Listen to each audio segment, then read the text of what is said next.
Guys पहिला यो video हेरौँ अनि यसको फन्नी कमेन्ट पढ्ने है त। स्वागतै नभइकन डिभोर्स भयो। स्वागत भएन त्यही नै भन्नु पर्यो। कस्तो आश्चर्यको कुरा हो नि त हैन?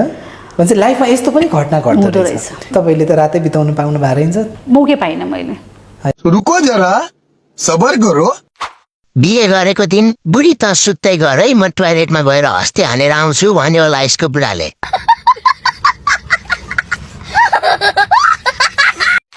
संसारमा 7 वटा आश्चर्य छन्, अब यिनले एउटा थपिछिन् 8 भयो।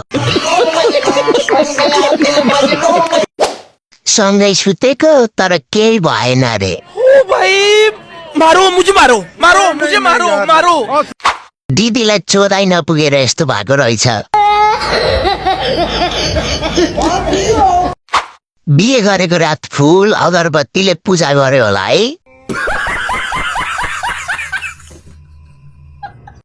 उहाँको स्वागत भएन किनकि उहाँले भाइटिका लगाउन बिहे गर्नुभएको होला।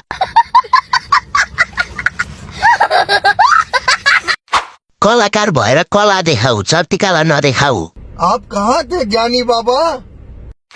हजुरले नाम फेरेर अरुणिमा लम्साल होइन द्रौपदी लम्साल राख्दा सुहाउँछ।